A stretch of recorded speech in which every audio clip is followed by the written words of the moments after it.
Ilgtspēja, zaļā domāšana, bizness. Jep, tu klausies podkāstu Zaļā ziemeļmeita, un mans vārds ir Maija Āboliņa Tomsone. Seko podkāstam Spotify un Apple podcasts un nepalaid garām jaunākās epizodes. Sveiks, klausītāji! Šodien man būs stāsts ziemā par vasaru. Stāsts tiem cilvēkiem, kas ļoti varbūt mīl būt roņi ziemā. Es vēl neesmu tam saņēmusies un nodoties augstajām peldēm, bet stāsts mums būs par peltkostīmiem. Un īstenībā ir tā, ka jau labu laiku manā burbulī klīst baumas, kad kaut kur Valmierā ir uzņēmums, kurš šojot peltkostīmus no pārstrādātām plasmas pudelēm, no veciem zvejas tīkliem un no visādiem citādiem pārstrādātiem brīnumiem un pārvērš to ļoti skaistos baudāmos peltkostīmos. Lūk, un tad šīs baumas beidzot ir ieguvuši tāds realitātes aprisis, un es esmu tikusi līdz, es nevarētu teikt baumu izplatītāju avotam, bet tam avotam, ap ko plūst šīs baumas. Un tas ir uzņēmums Swimbee. Un, lūdzu, labojies, nepareizi izrunāju. Un ar mani šodien ir kopā Laura Žukovska-Supe, kas ir šīs idejas radītāja un attīstītāja un lolotāja. Sveika, Laura! Sveiciens visiem! Laura, pastāst, lūdzu, kā tad tā ideja radās? Individuāli šūti peltkostīmi. Jā, tā ideja radās absolūti no personiskas problēmas, jo vienā brīdī es atskārtu, kad es staigāju burtiski dienā pa dažādiem veikaliem Valmierā un Rīgā, un es vienkārši neko sev nevaru atrast, un es nekādīgi to nevarēju saprast, kā tas var būt, ka tu ieej lielveikalā, un tev vienkārši ir apģērbu kalni, un tu tajā brīdī, kad tu uzvelc pieliekošanas kabīnē mugurā to lietu, ko sauc par peltkostīmu, tad tu nevari saprast, kur viņam ir augšu, kur apakšu, kur priekšu, kur aizmuguri un kam viņš vispār ir domāts. Un tad es pievērsos arī interneta plašumiem un pasūtīju arī pāris modeļus no dažādiem uzņēmumiem ārvalstīs. Un tas atnāca arī, bija diezgan zema kvalitāte vai arī ļoti, ļoti dārgs. Un, manuprāt, neatbilda tam, kā to varētu darīt. Un tad man šķita, ka varbūt vajag parunāt, vai es esmu tāda vienīgā, kur ar šo problēmu saskarās. Un es tā draudzenes, kolēģis, radinieces sākām sarunu un izrādījās, ka es ne tuvu neesmu tāda vienīgā, ka peltkostīms ir ārkārtīgi grūti nopērkams apģērbs mūsdienu sievietei, jo savā būtībā tā ir kā apakšveļa. Jā, bet mēs sevi eksponējam visai sabiedrībai. Attiecīgi mēs vēlamies, lai tas ir ne tikai funkcionāls un visu noturētu savās vietās, un mēs varētu ērti kustēties, bet tam ir jābūt arī skaistam. Un vārds skaists ir absolūti individuāla lieta, un mums ir arī savas ķermeņa īpatnības katrai. Kaut kas, ko mēs vēlamies vairāk izcelt un varbūt mazliet arī tusēt. Un, diemžēl, ātrās modes piedāvājums neļauj šo personalizāciju veikt, un bieži vien ir ārkārtīgi vienkāršots un tipveidīgs, un īsta tāda normāla sieviete neko sev nevar atrast. Un tā dzima ideja, ka varbūt var patestēt šo nišīgo biznesa jomu. Bija skaidrs, ka tas būs absolūti nišas produkts, ka tas nav kaut kāds masu pasākums, bet savā mazajā jomā tas varētu strādāt. Tā kā es pati nešuju un nekonstruēju apģērbus, tad es sāku meklēt papildspēkus. Un tajā brīdī uzzināju par kolēģi Elēnu, kura vairs nepiedalās Swimbee projektā, bet viņa bija kopā ar mani pirmos uzņēmumā šķiet 4 darbības gadus. Un mēs kopīgi nolikām šo biznesa ideju uz kājām. Mēs testējām, izstrādājām pirmos modeļus, pirmos prototipus, mēģinājām saprast, kā mēs to vispār darīsim. Un tad šajā brīdī mēs esam šodien, kur mēs vēl vienu šujam šos peltkostīmus, un tas tuvākais, ko mēs vēlamies, ir izkāpt ārpus Latvijas, jo šķiet, ka šeit tā kā mēs jau esam puslīdz zināmi, un mēs esam pieejami vietējā tirgū, bet ir laiks arī doties ārpus Latvijas. Tā kā tas sākās ar tādu absolūti privātu problēmu. Cik jums tagad liela esat izauguši, un cik gadus jau ir Swimbee? Swimbee sākās 18. gadā, līdz ar ko jau iet 5. gads, līdz noslēgsies. Ir tā, ka tas lielums ir baigi tāds stiepjams jēdziens, jo mums pa vidu bija 2 Covid gadi, un tajos Covid gados nevienam peltkostības vispār nevajadzēja, un tad mēs šuvām sejas maskas. Un tāpēc vispār tāda īsta peltkostīma lieta mums patiesībā ir tikai pēdējos pāris gadus. Tad, kad mums viss beidzot atgriezās puslīdz normālā realitātē, un cilvēki atkal sāk ceļot un iet uz basēniem un apmeklēt kaut kādus laivas braucienus un pludmales, tad mēs atkal kļuvām aktuāli. Un tāpēc tas pirmais sākums mums bija tāds Tas sākums bija tāds ar lielu uzrāvienu, un tad atnāca Covid, un mums burtiski viss sagriez kājām gaisā. Un tad burtiski pagājušais gads ir tāds, ar ko mēs aizpagājušais gads ir tāds, ar ko mēs sākām. Un ir tā, ka tā komandas lielums ir bijis mainīgs, jo mēs esam ļoti atvērti kā jau sociālais uzņēmums dažādiem darbiniekiem, gan tiem, kam ir mazi bērni, gan varbūt ir kaut kāds invaliditātes. Tāpēc tie cilvēki mums komanda ir mainīga. Katrs kaut kādu brīdi ir ar mums kopā. Bet, jebkurā gadījumā tas kodols esmu es, tad ir kāds, kas konstruē un dizainē, un tad ir vairāk šuvējs. Tā kā mēs esam tāds neliels dāmu kolektīvs, kas palīdz tā ideja. Un peldkastījumu skaits arī ar katru gadu ir augošs, bet tā kā mēs esam nišīga lieta, tad mēs noteikti nerunājam par tūkstošiem, mēs runājam par simtiem, ko mēs esam par šo gadiem sašūši. Un tas pēdējais interesantais projekts, kas mums bija, ir sadarbība ar Valmieras drāmas teātri. Jaunākā izrādē Jāzeps un viņa brāļi. Visi tie peldšorti, kas tur ir vīriešiem, un sieviešu peldkastīms, kas tur ir arī vienīgi aktrisē. Tas arī ir mūsējais. Mums bija ļoti liels prieks strādāt ar vietējo teātri. Tā kā, dažādi šie klienti, bet pamatā jau tomēr tās ir sievietes. Jā. Labākus modeļus iedomāties nevar modes skatē, kas notiek gan arī ar regularitāti ilgu laiku un ļoti profesionāli iznesti. Kamdēļ nosaukums Swimbee un ko tas nozīmē? Tad, kad mēs veidojām uzņēmumu, bija skaidrs, ka mēs kaut kādā brīdī iesim ārpus Latvijas. Un tāpēc tas SIA nosaukums mums ir mans peldkastīms, kas ir tāds salīdzinoši vienkāršs un viegli iegūglējams. Bet ārpus Latvijas, tā kā My Swimwear likās tāds diezgan varbūt garš un varbūt netik āķīgs un interesants. Un tad kopā ar radošiem cilvēkiem mēs kopīgi mēģinājām saprast, kāds varētu būt zīmols. Un tad bija dažādas idejas, un Swimbee ir jaunvārds. Tā kā viņš nav angļu valodā. Pats kā tāds viņš ir saliktenis, peldēt un būt, tā kā pludmalē būt un ūdeni būt. Un tad mums šķita, ka tas tāds ļoti raksturo to mūsu būtību, kāpēc mēs vispār esam, kā mums arī klients bieži vien saka, ka beidzot es varu aiziet uz baseinu ar bērniem, tāpēc, ka beidzot man ir peldkastīms. Beidzot, es varu ar kolēģiem aizbraukt laivu braucienā, jo beidzot man nav jābrauc tēkreklā un kaut kādos sporta šortos. Un tad mums šķita, ka tas Swimbee, tā kā ūdenim būt un jūrai būt, un peldēšanai būt, ka tas ir tāds, ka beidzot. Peldēt būt. Tā mums viņš ir palicis peldēt būt, jā, peldēšanai būt, jā. Vai tu vari paraksturot, lūdzu, kas tad ir tavs klients, kāda viņi ir? Jā. Mūsu sieviete parasti ir tāda, kura jau ir tā var teikt, labākajā savā dzīves vecumā, kura jau zina, ko viņa vēlās. Viņai ir izstrādājies kaut kāds savs redzējums par to, kas ir viņas stils, kas ir viņas gaume. Viņai noteikti ir tas izsapņotais savs sapņu peldkastīms. Un pamatā tā ir sieviete, kurai ir kaut kādas, kā es saku, ķermeņa īpatnības. Vai tas ir garš augums, īsts augums, varbūt tās ir mazākas krūtis, lielākas krūtis. Tas varbūt kāds rētas.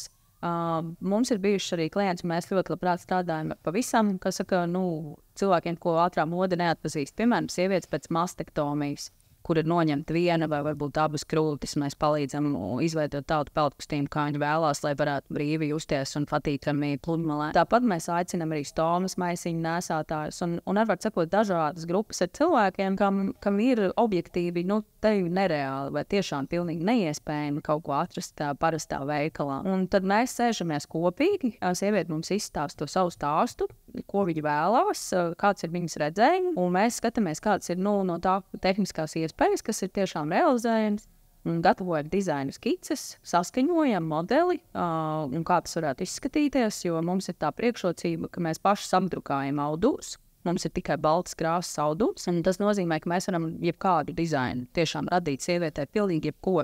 Vai tie ir ziedi, vai tas ir monochroma krāsa, vai tas ir kaut kāds uzraksts, vai bērnu fotogrāfijas, pilnīgi vienalga. Un tad saskaņojam šo dizainu, un tad jau tapinām lēnu garu. Tas noteikti ir ar saskaņošanu un laikošanu, jo bieži vien šie pasūtījumi ir tieši tāpēc arī nestandarti, ka viņš nav tāds 1, 2 un gatavs.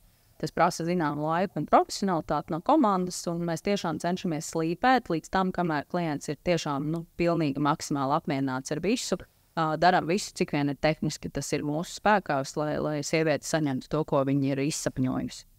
Kāpēc tu nolēmi pozicionēt sevi kā sociālo uzņēmumu? Tajā brīdī tas ļoti loģiski salikās kopā.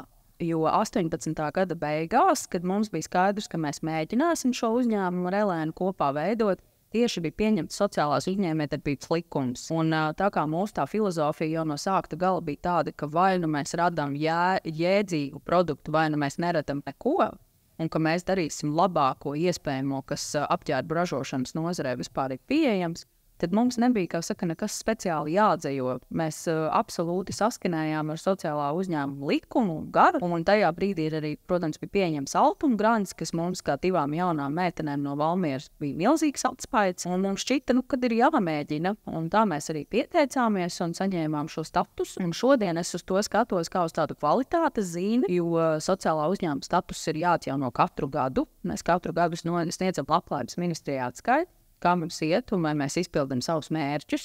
Tas nozīmē, ka tas nav vienkārši kaut kāds nosaukums, jo mēs katru gadu varam pazaudēt šo statusu. Un tāpēc es uz to skatos kā uz tādu kvalitātes zīmi, ka mūs atzīst principā valsts kā oficiālu, legālu, sociāli atbildīgu biznesa veicēju, kas dara labāko, kas savā konkrētajā nišā uz šo brīdi ir iespējams. Kā tu nonāci līdz idejai, ka tu tieši vēlēsi šūt peldkustījumus no pārstrādāta plasmas materiāla? Tad, kad mēs ar Elēnu sākām likt kopā, kā tas vispār varētu izskatīties, mēs, protams, pētījām esošo situāciju. Un tad, kad mēs sākām, mēs jau nezinājām neko par plasmasu un pārstrādātu naudu veidiem. To visu mēs pakāpeniski šķetinot uzzinājām. Mēs vispirms testējām parastus peldkustījumu audumus, bet tie mums nelīdz galam, un arī tā filozofija tur nav īsti tā, kas mums atbilst. Un tad mēs noskaidrojām, ka ir vairāk. Uz to brīdi tie bija tiešām daži uzņēmumi pasaulē, kas nodarbojās ar šādu audumu ražošanu. Un vienu mēs atradām Kanādā un vēl vienu Itālijā. Mēs lūdzām paraugus, un mēs secinājām, ka viņi kvalitātes ziņā un sajūtu un apstrādes ziņā pilnīgi nekādīgi nav sliktāki. Bet caur to mēs varam izdarīt kaut kādu papildus pievienoto vērtību kopējai vides situācijai, vides problemātikai pasaulē. Un tad mēs nolēmām, ka tas ir dārgāk, ka mēs tomēr ņemsim šos audumus un ka mēs iesim šo sociāli atbildīgo ceļu. Un mēs tālāk, jo audumi nav vienīgais, ar ko mēs atšķiramies. Tas vienkārši ir tāds populārākais, ko mēs vairāk pasvītrojam, ir redzamākais, tāds. Bet mēs tajā brīdī, kad izstrādājām peldkustījumus, mēs skatījāmies burtiski katru soli, kā mēs varam darīt kaut ko labāk. Un tāpēc mums ir pirmkārt audumi no šiem pārstrādātiem plasmasas atkritumiem, kuri nāk pašreiz no Itālijas. Mēs ļoti gribētu, lai viņi top Latvijā, bet, diemžēl, mums nav neviena auduma ražotāja tuvākajā reģionā. Tāpēc Itālija ir tuvākais, ar ko mēs varam sadarboties. Otrs, ko mēs darām, tāpēc mums bija šie tikai baltas krāsas audumi, jo atkal mēs negribējām pirkt neskaitāmus 11, 20 dažādu krāsu audumus, nezinot, vai tie aizies vai neaizies. Tas nav racionāli gan no uzņēmējdarbības viedokļa, gan no vides viedokļa. Tāpēc mēs izvēlējāmies iet šo audumu apdrukas ceļu, kas atkal bija papildus investīcija, bet viņi ir pilnībā sevi attaisnojusi no tāda personalizācijas viedokļa. Trešais bija tas, ka mēs neveidosim gatavas kolekcijas, ka mēs iesim šo personalizēto ceļu, kas atkal no uzņēmējdarbības viedokļa nav it kā labākais lēmums, jo tur nav it kā tā biznesa lieta. Bet mums bija skaidrs, ka tas masu ceļš nav mūsu ceļš, un mums neviens īsti nevarēja atbildēt, ko tā saprātīgi darīt ar to, kas paliek pāri. Visu kolekciju jau var arī neizpirkt, un tad ko tālāk? Un tur tie varianti ar tiem risinājumiem mums nebija pieņemami. Un tā katru soli pa soliņu šķetinot, mēs katrā solī burtiski pieņēmām labāko, cik mums tas bija iespējams lēmumu, kā mēs darīsim lietas labāk. Un audumi bija tas pirmais, no kā tālāk mēs atvasinājām arī visu pārējo. Tu minēji, ka tas audums ir dārgāks nekā ierastais audums peldkustīm. Vai tu vari ieskicēt apmēram par cik daudz dārgāk mēs runājam? Vismaz uz pusi. Uz pusi. To gan te ir jāpiezīmē. Ietekmē arī ļoti, tad, kad arī tas pats Covid un visi šie ierobežojumi, tas vēl sadārdzināja. Bija brīdis, kad tas bija vēl dārgāk, bet vidēji mēs principā uz pusi. Tas ir atkarīgs, jo peldkustījumiem mēs turpinām visu laiku testēt tos audumus, un peldkustījumam ir gan odere, gan šis ārējais slānis. Tāpēc mēs ik pa brīdim kaut ko vēl paprasām ražotājiem, kas ir jauns, iznācis ārā. Un tagad mēs arī testējam 2 jaunus, kas ir vēl dārgāki, bet viņi ir pēc īpašībām mūsuprāt vēl labāk pieejami, izmantojami. Mēs visu laiku turpinām meklēt arī to labāko. Bet tas noteikti ir vismaz uz pusi dārgāk, un ņemot vērā, ka ir arī odere, un ņemot vērā, ka ir šī auduma apdruka, tas viss to cenu arī padara kāpēc arī virs vidējā modē. Tādā gadījumā man ir jautājums, kas ir tas, ko vairāk novērtē jums klienti? Vai jums klients novērtē to, ka tas peldkostīms ir personalizēts, uzšūts tieši manas figūras individualitātes īpatnībām un ar manu vēlamo zīmējumu, vai to, ka tas audums ir no pārstrādāta plasmasas materiāla? Nu, uz šo brīdi noteikti personalizācija. Tas ir tas, kas absolūti dominē, tāpēc ka bieži vien tās sievietes ir tik izmisušas, ka viņām ir, godīgi sakot, vienalga, kā tas peldkostīms ir.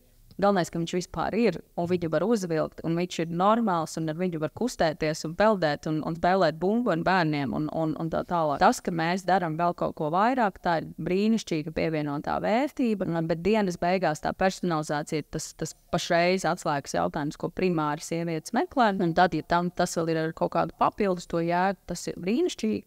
Bet teikt, ka tas ir dominējošais mūsu sabiedrībā uz šo brīdi noteikti tā nav. Tas pakāpeniski paliek populārāk, bet tas noteikti vēl ar vienu ir salīdzinoši mazākumā. Un tas ir arī viens no iemesliem, kāpēc mēs gribētu iziet mazliet ārpus Latvijas, jo tur, protams, šis vides aspekts tiek arī vairāk novērtēts. Un tas arī mazāk rada šo diskusiju par cenu, jo viens komponents ir šī personalizācija, kas noteikti sadārdzina visu procesu, bet otrs arī tas, ka viss, ko tu dari, tas ir tā ļoti interesanti. Viss, ko mēs darām, kas ir ar to jēgu lielāku, tas viss ir dārgāks. Kas manī ļoti mulsina vispār uzņēmēju darbības pasaulē. Man šķiet, ka lietām būtu jābūt otrādā. Bet tā tas ir, kad visi tie, kas dara kaut ko vairāk, iztērē vairāk uz šo brīdi. Un savukārt nekā tie, kas dara lietas pa vecam. Tad būtībā sanāk, ka jūs audumu iepērkat no viena galvenā piegādātāja. Un jums tā piegādes ķēde uzņēmumam ir ļoti maza. Tik cik tas piegādātājs un pēc tam, lai nogādātu to peldkostīmu tālāk pie klientes. Peldkostīms jau sastāv no dažādām lietām. Tur ir diegi, tur ir dažādas aizdaras un stīpiņas, tā saucamā apģērba furnitūra. Tur ir šīs auduma apdrukas krāsas, tāpat ir iekārtas, kas ir vajadzīgas, lai uzšūtu vai apdrukātu un saliktu. Attiecīgi, tie piegādātāji mūsu gadījumā ir vairāki, bet viņi nav ļoti daudz, tāpēc mēs varam ar viņiem individuāli komunicēt. Mēs tāpēc varam arī apliecināt, piemēram, ka mūsu peldkostīmi ir arī vegāniem draudzīgi, jo mēs ar katru no šiem piegādātājiem esam sazinājušies un saņēmuši rakstiskus apstiprinājumus, ka tas tā tiešām ir. Mēs esam neliels uzņēmums, un tas, ko mēs darām, ir nišīgs, un tāpēc arī tie piegādātāji ir salīdzinoši nedaudz.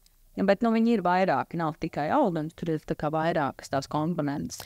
Tagad es tev uzdošu tādu mazliet izaicinošu jautājumu. Šis vegānais jautājuma aspekts man vienmēr mulsina, jo es kā tradicionāls cilvēks vienmēr uzskatu, ka vegānismu mēs runājam par pārtiku, vai ne? Kad pārsvarā, tad tu neēd to dzīvnieku izcelsmes pārtiku. Vegānisms un peldkostīms un audums. Piedod, bet man vienmēr liek mazliet nobrīnīties, vai tur ir kaut kāda daļa, tā racionalitātes pamatojums, jo tur ir arī tāds skaistais zaļmaldināšanas āķītis, kas liek varbūt mazliet tam stāstam izklausīties labākam, interesantākam, saistošākam, bet kāds vegānismam sakars ar peldkostīmu un audumu? Palīdz man lūdzu to saprast. Jā, es tūlīt.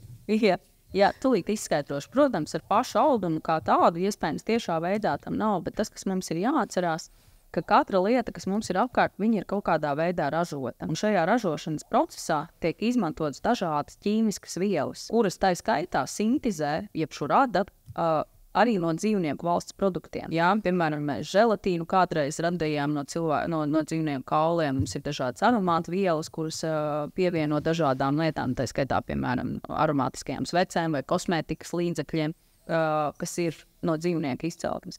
Un man pirmā brīdī arī ar vegānismu peldkostīmiem nebija nekāda sakara. Tā kā nebija doma, ka tas tā varētu būt, bet tad mēs saņēmām šo tehnisko informāciju par auduma apdrukas krāsām. Jo, kā jau teicu, mēs paši apdrukājam audumu. Un starp šīm ķīmiskajiem savienojumiem, ejot cauri, es ieraudzīju, ka tur ir tādi, kurus potenciāli var radīt gan no dzīvnieku valsts produktiem, gan no ķīmiski sintezētām lietām laboratorijā. Un man vajadzēja noskaidrot, attiecīgi, es sazinājos ar šo ražotāju, lūdzu viņam atbildēt, vai tas tā ir vai nav. Un ņemot vērā, ka es nevaru zināt, kā līdz milimetram, kā ražošanas procesā, kādas ķīmiskas vielas ir, piemēram, diegu ražošanā vai krāsošanā, jo diegi mums gan ir dažādu krāsu, jo peldkostīmi ir dažādi krāsu. Tas pats ar visām pārējām lietām. Es labāk drošības pēc uzdodu šo jautājumu, un lai man ražotājs tiešām atbild, ka tās līmes vai krāsas vai citas kādas komponentes nesatur dzīvnieku valsts produktu. Un tajā brīdī, kad es saņemu šo akceptu, tad es tiešām varu apliecināt, ka tas, kas ir uz tā peldkastīma virsū vai iekšā, tiešām nesatur dzīvnieku izcelsmes kaut kādus elementus iekšā. Jo, protams, vegānisms pirmām kārtām ir uzturs, bet tas ir arī apģērba. Bez šaubām pirmais, kas nāk prātā, ir āda, kas ir tas klasiskais. Bet mums ir jāatcerās, ka no dzīvnieku valsts produktiem rada ļoti dažādus ķīmiskus savienojumus, dažādas lietas, kas tiek izmantotas ārkārtīgi plaši, arī ārpus pārtikas un tiešā veidā kaut kādiem ādas izstrādājumiem tam līdzīgi.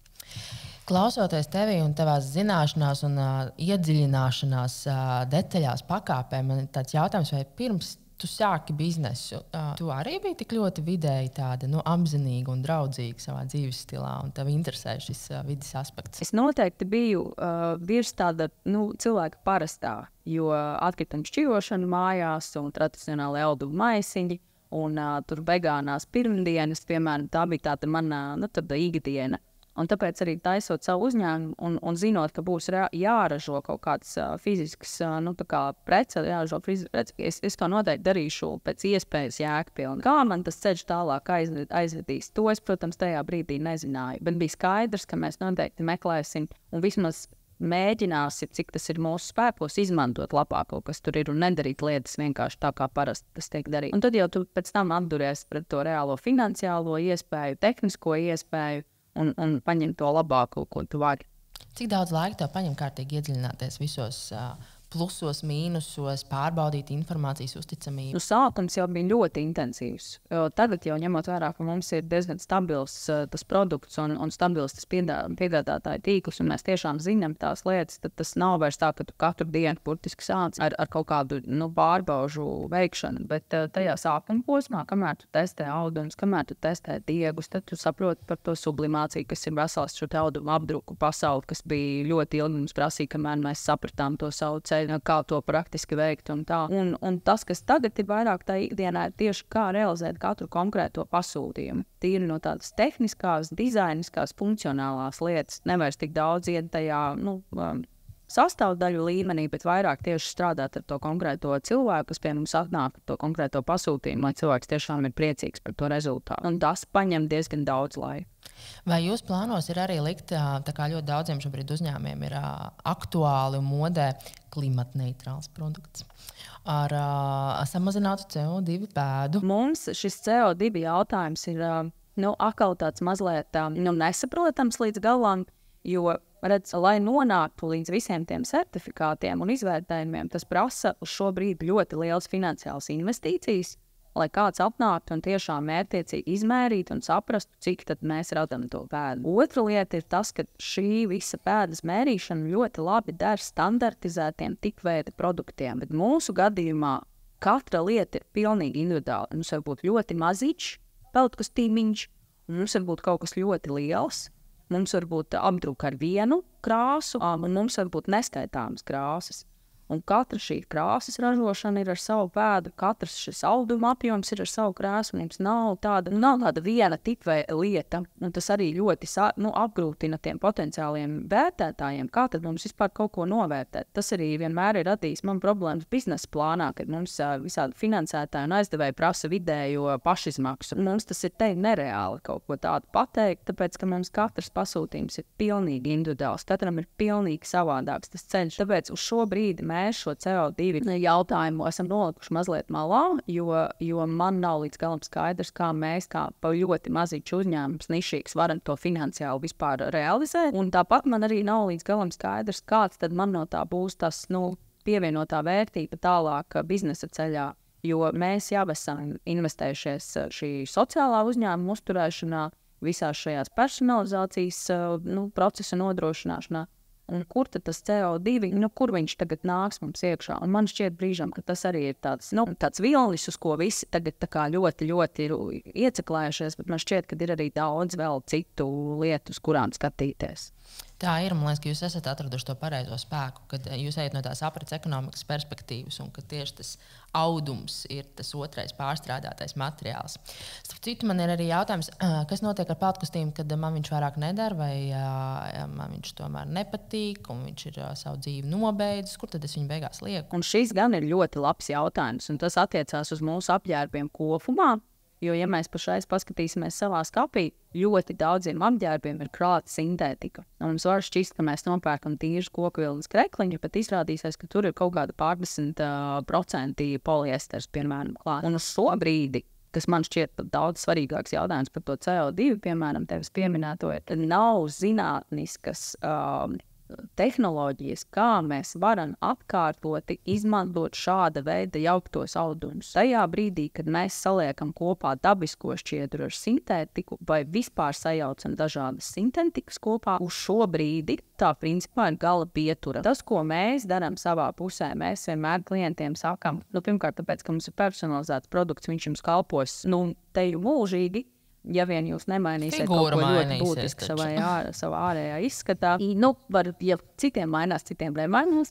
Un ja viņi samazinās, tad var daudz ko ieņemt un iešūt, un tad var tāpat turpināt lietot. Bet principā mēs vienmēr sakam, ka nākat atpakaļ, mēs viņus ņemsim atpakaļ šos peldkostīmus, un mēs mēģināsim no viņiem radīt jaunus produktus. Vai nu tās ir matu gumijas, pludmales, somas un tam līdzīgi, un to, ko mēs varēsim, mēs integrēsim arī citos peldkostīnos. Un tā mūsu cerība kopumā ir, godīgi sakot, es neredzu tajā tik lielu problemātiku, ko nevarētu pie augstas temperatūras mazgāšanas atrisināt higienas kontekstā. Vai tad to audumu var mazgāt no sērijas 95 grādos? Jautājums ir, ko tu ar viņu darīsi pēc tam. Ja tu viņu izmantosi, piemēram, kā pildījumu matračiem vai kā pildījumu mīkstajām rotaļlietām vai kādā citā tādā veidā, kur vairs nav tik līdz galam aktuāls tā viņa, kā auduma īpašības, tad tu viņu vari arī karsēt.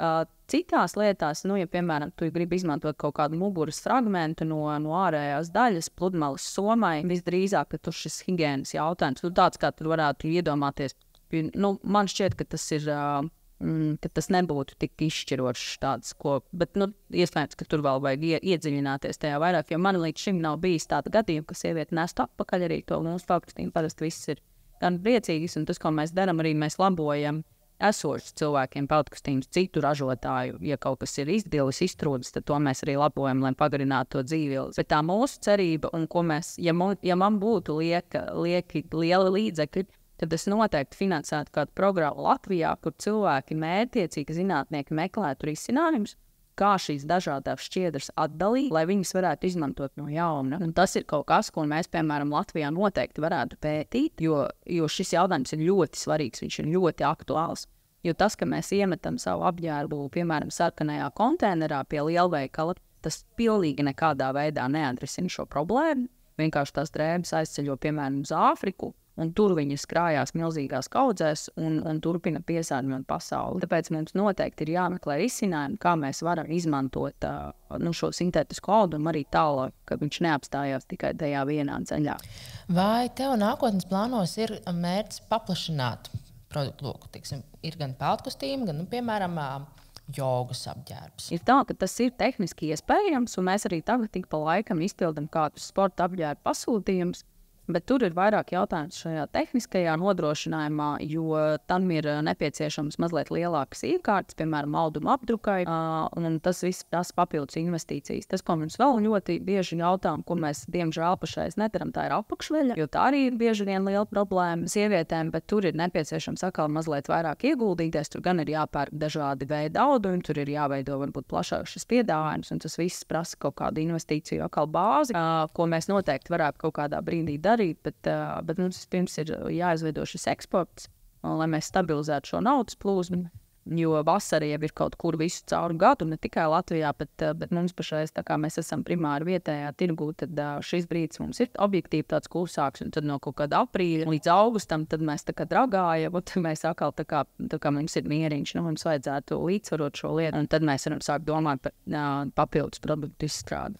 Bet vai tu esi skatījusies un interesējies? Man liekas, ka tavs uzņēmuma profils brīnišķīgi atbilst tieši visiem šiem zaļajiem, ilgspējīgajiem investīciju fondiem, kas tieši kā reiz meklē tādus uzņēmumus, kuros investēt un kuriem palīdzēt atspērties. Mums ir bijušas sarunas ar vairākiem gan investoriem, gan arī šiem akceleratoriem, bet tur atkal mēs nonākam līdz tam, ka ļoti bieži ir jautājums par šo peļņas atdeves ātrumu un mērogojamību. Un mums kā sociālam uzņēmumam netrīkst būt peļņa. Tā kā vispār. Tas nozīmē, ka investors nāk iekšā, viņš principā ziedo naudu labai idejai. Jo viņš pie esošā normatīvā regulējuma nekādu peļņu nekad nevar izņemt. Tas ir milzīgs jautājums, kas ir, es saprotu, dienas kārtībā, bet nav līdz galam atrisināts vēl pašreiz. Un otra lieta ir šī mērogojamība, jo kamēr mēs turpinam šo savu pieeju par personalizāciju, mēs nekad nevaram kļūt tādi kā masu zīmoli. Tas nav mūsu ceļš.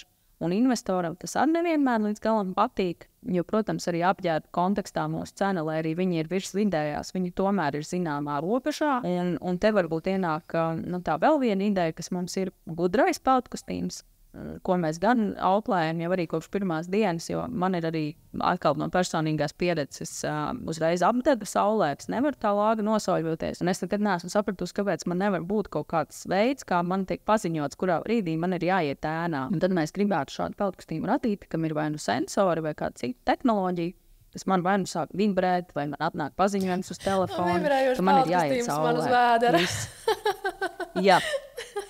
Jā, jo vēl viena lieta, kas bieži vien notiek, īpaši cilvēkiem gados, viņi aizmieg pludmalē, un viņi apdeg aizmiegot pludmalē. Un tad būtu svarīgi, ka viņus tiešām fiziski kaut kas pamodina, lai viņi vienkārši neapdeg. Un tāpat arī bērniem, varbūt ne tik briesmīgi kā šoks, bet noteikti kaut kāds impulss, ka tu saproti, hei, ka pietiek cepināties. Un šādām produktam gan jau investori vairāk jau spicē ausis, jo tur ir šī papildus tehnoloģiskā pievienotā vērtība, tā saucamie vietie materiāli, kas arī tagad ļoti daudziem ir uz dienas kārtībā. Un tur gan, tur jau varbūt arī būtu cita mazliet cena, un tur arī būtu cita interese, jo īpaši tas būtu, piemēram, melanomas pacientiem vai cilvēkiem, kam pastāv lielāks risks uz to. Un tā, bet skaidrs, ka kamēr mums nav atrisināts šis sociālā uzņēmuma dažādie ierobežojumi, piemēram, attiecībā uz peļņu, mēs esam ļoti maz interesanti investoriem. Jā, tāpēc arī bija man tāds jautājums, kāpēc tieši sociālais uzņēmums jau no paša sākuma, ka tas ieliek tev zināmā rāmī tai attīstībai un tai izaugsmē un tam skalingam. Un, ja tu gribi iziet ārpus Latvijas, tad tas ir kaut kas tev mazliet pie tās kājas pietur pie zemes, tepatās Latvijā. Jā, redz, tajā brīdī, pirms tiem 5 gadiem, tu jau operē ar to situāciju, kāda tev tajā brīdī ir. Lai arī tu saproti, ka tev kaut kādā brīdī būs jāaug, tev jau vajag to finansējumu, tā kā šodien un tagad, lai tu izveidotu savu darbnīcu, jo mums jau sākotnēji tā doma bija tāda, ka mēs strādāsim tikai ar dizainu un radīsim pašu šo produktu, to dizainisko versiju, varbūt konstruēsim, bet šūšanu uzticēsim kādam citam.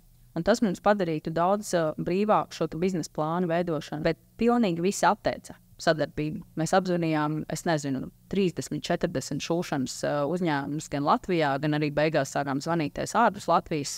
Lietuvā ir diezgan daudz, kas šodien neviens negrib šūt personalizētus produktus. Pilnīgi neviens. Tāpēc, ka no ražošanas viedokļa tas ir sarežģīti. Ir daudz vienkāršāk šūt 500 vienādus tēkraklus, nekā krānēties ar vienu konkrētu turklāt vēl peltkostīmu, kas ir pietiekami sarežģīts produkts, īpaši, ja mēs runājam par sieviešu krūšturiem, tas ir tehniski sarežģīts apģērbs, kuru uzkonstruēt prasa laiku, un neviens nebija gatavs mums neko šūt. Tajā brīdī mums bija pilnībā jāpārstrādā savs biznesa plāns, un visi tie līdzekļi, kas mums bija plānoti mārketingam, attīstībai, mājaslapai un tam līdzīgi, tika ielikti iekšā darbnīcā. Un tajā brīdī viss tas automlīdzekļi arī ielikta darbnīcā, tāpēc, ka mums fiziski nebija citas iespējas, kā mēs varētu vispār radīt šo preci. Un mums bija arī skaidrs, ka mēs nepasūtīsim peltkostīmus Ķīnā vai citur kaut kur, tāpēc, ka mēs nevaram izsekot, kas viņš šuj, mēs nevaram izsekot šo ētisko pusi, mēs nevaram saprast, cik saņem tie cilvēki, kas šuj šo apģērbu. Mēs gribam to darīt šeit, mēs gribam maksāt nodokļus Latvijā, mēs gribam to darbu cilvēkiem Latvijā, bet, tad tas mums bija pilnīgi kā savādāks. Tas ir savādāks ceļš. Un tajā brīdī šis sociālā uzņēmuma arī atbalsta grants, viņš bija absolūti loģisks, viņš bija pieņemams un bija tā kā vienkārši muļķīgi viņu arī neizmantot. Un šis status bija arī tāds, kas mums šķiet absolūti pieņemams visai tai mūsu filozofijai. Bet tagad pēc 5 gadiem mēs nonākam kaut citā situācijā, un mēs esam spiesti uzdot jautājumu, vai tas esošais regulējums ir labākais iespējamais. Iespējams, ka viņš var būt kaut kā savādāk regulēts, varbūt, ka viņam var būt kaut kādas atrunas kaut kādos punktos, jo jēga un būtība jau ir laba. Vienkārši tas, ka pašai sanāk, ka tas sociālais status te uzliek ļoti daudz pretstatā tiem citiem, ar ko mēs, piemēram, konkurējam, kuriem nav nekāda šāda rāmja. Tas nav īsti samērīgi, bet, jā, tā tas ir. Jā, cīnās ar to, kas ir, vai ne? Klau, man tev vēl tāds sievišķīgs jautājums. Kā tu sabalansē lomu būt par uzņēmuma vadītāju ar lomu būt par mājas pavēlnieci un mammu? Jā, tā pateica skaisti mājas pavēlnieci. Brīžam es tur galīgi neesmu nekāda pavēlniece, bet šis ir man personīgi. Es tad nebiju, kamēr ģimenē neienāca bērniņš, patiesībā problēma nemaz tik daudz nebija. Tā, kā tagad visi saka, izaicinājumi. Jo tu esi kā pats par sevi, un tas prasa daudz laika, uzņēmuma izveide, bet tu vari to ieguldīties un tu vari uz kaut kādiem kompromisiem iziet uz kaut kādu periodu laiku. Bet tajā brīdī, kad tev ienāk mazais ķipars, viņam grūti saprast, ka tev tur ir pasūtījumi un citas lietas. Un jāsaka, ka tas bija tiešām grūti. Es nebiju gaidījums, ka tas būs tik grūti salikt kopā šīs lietas. Un uzņēmumā sākās arī tajā brīdī, kad tu nevari tik daudz iesaistīties, un tas uzņēmums paliek principā uz kolēģis pleciem. Neizbēgami sākas dažādas grūtības, tāpēc, ka viens cilvēks objektīvi var tikt, cik viņš var. Un es to mācos vēl ar vienu. Ir pagājuši jau gandrīz 2 gadi, kopš es esmu mamma, un es vēl ar vienu to mācos. Un man noteikti ir savas labās dienas un netik labās dienas šajā lietā. Un es redzu, un tagad es arī saprotu, cik grūti tiešām sievietēm tajā brīdī, kad tu kļūsti par mammu, ir saglabāt savu profesionālo dzīvi, un turklāt arī kaut kādu izaugsmi, un īpaši, ja tev ir uzņēmums.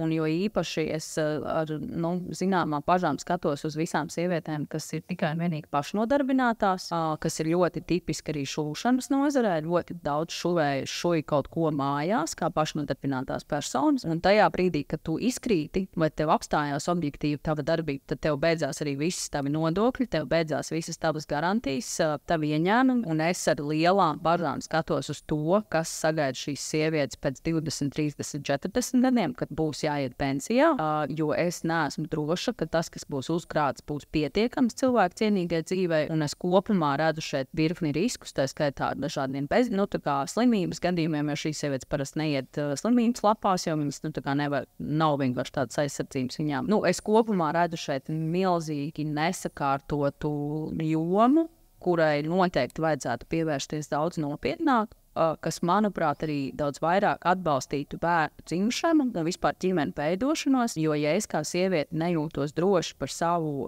finansiālo nākotni, profesionālo nākotni, tad mūsdienās tas ir būtisks arguments, kāpēc es atlieku bērniņu ieņemšanu, un vienā brīdī tas patīk vai nepatīk, tas var būt vairāk nebūs iespējams, vai arī tas tad ir tikai viens bērniņš, ko es beigās varu savā ģimenē pieņemt. Un, es tajā tiešām redzu virkni jautājumu, ar ko es nebiju, man tas nebija aktuāli, vēl pāris gadus atpakaļ, bet šajā brīdī redzot to realitāti, es tiešām, šis ir jautājums, par ko es aizdomājos burtiski katru nedēļu. Tas jau būtībā nav ne tikai pašnodarbinātām sievietēm, kas ir, protams, stipri vairāk, bet arī strādājot uzņēmumā, un kad tu aizēji bērnu kopšanas atvaļinājumā, tu jau vienalga zaudē to laiku no tev pensijā neiekrājās tajā brīdī, un tev, it kā veicot labu sabiedrībai darbu, tu par to pensiju nesaņemsi, mans vīrs saņems, es nesaņemšu. Man būs mazāks tas ieguldījums, tā ir taisnība. Un tas ir tā, es tev pilnīgi piekrītu, jo tu gan tajā brīdī zaudē, gan arī, protams, esi mājās tajā brīdī daudz vairāk nekā tavs partneris objektīvi. Tātad tu izkrīti kaut kādu brīdi no tās aprites.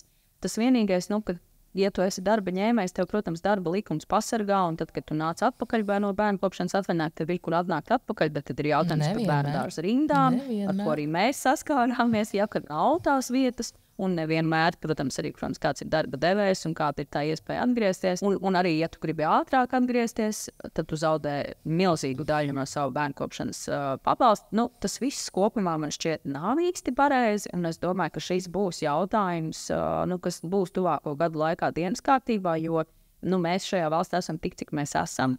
Un es ikdienā saskaros ar grūtībām atrast šuvējus, atrast cilvēkus, kas var realizēt šos pasūtījumus.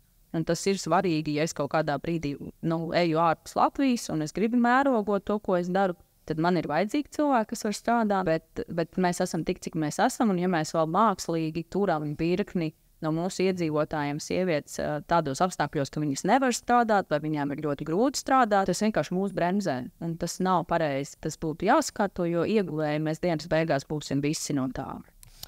Tur gan es tev nevaru nepiekrist. Tev ir taisnība. Tur gana daudz šo jautājumu ir arī par to, ka kaut vai arī atrodoties bērnkopšanas atvaļinājumā, kāpēc es nevaru vēl papildus arī nodarboties ar kaut ko, piepelnīties kaut kam klāt un darīt to visu vēl arī oficiāli un nezaudējot, bet gluži vairāk tāpēc, ka tev ienāk bērniņš, tev ir krietni vairāk izdevumu nekā tev tas pabalsts. Tā kā tevi atbalsta un katra iespēja gūt papildus ienākumus, lai nodrošinātu labu dzīves kvalitāti savai ģimenei un saviem bērniem. Tas ir ļoti, ļoti svērtīgi un vajadzīgi.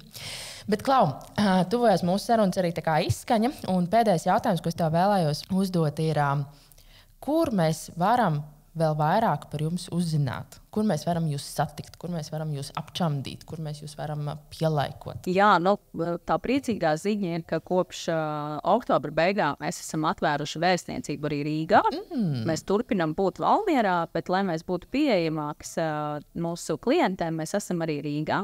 Man ir liels prieks, ka kopā vēl ar 3 citām mazajām uzņēmējām mēs esam izveidojuši savu darbnīcu uz Matīs ielas 78A. Bet vislabāk ir vispirms mūs atrast kaut kādos tīklos un tad uzrakstīt, un tad jau mēs jūs satiksim. Un kopā ar šīm vēl 3 uzņēmējām, kur ir gan brīnišķīgas kleitas, gan bērnu apģērbi, gan mājas tekstils, tas viss ir atrodams viena vieta. Un pie mums var droši nākt ciemos un uzlaikot, un izstāstīt, un pataustīt, un saprast, ko mēs varam, ko mēs nevaram. Tā kā mums ir arī tagad vēstniecība Rīgā. Un droši vienkārši mūs atrast kādos no Facebookiem, Instagramiem, mājaslapām. Visur var rakstīt vai manas peldkastiņas vai Svimbija un droši atradīsiet visus kontaktus. Super! Paldies tev liels! Paldies tev par šodienas stāstu! Paldies tev liels par produktu, kuru tu rādi! Paldies tev liels, ka ļauj ikvienai no mums justies labi un ērti peldkastīnām tādas, kādas mēs esam. Un paldies par to, ka tu ienes to mūsdienīgu melpu arī, es negribētu teikt, modes industrijā, bet kad arī ļoti rūpīgi pievērš uzmanību tam, kas ar to audumu notiek, kā viņš tiek radīts, un lai viņš būtu pēc iespējas ar mazāku ietekmi uz apkārtējo vidi. Un es varu tikai no savas puses novēlēt, lai izdodas iziet ārpus Latvijas ātrāk, straujāk, jaudīgāk un noturēt to sezonu 12 mēnešus gadā, nevis paļauties uz to, vai būs mums forša vasara vai nebūs mums forša vasara, jo tas mums vienmēr bija tāda loterejas spēle, tāpat kā atvaļinājumi. Tu nekad nezini, ka tu viņu ieplāno. Tas tā kā laimes spēlē, loto spēlē piedalīties.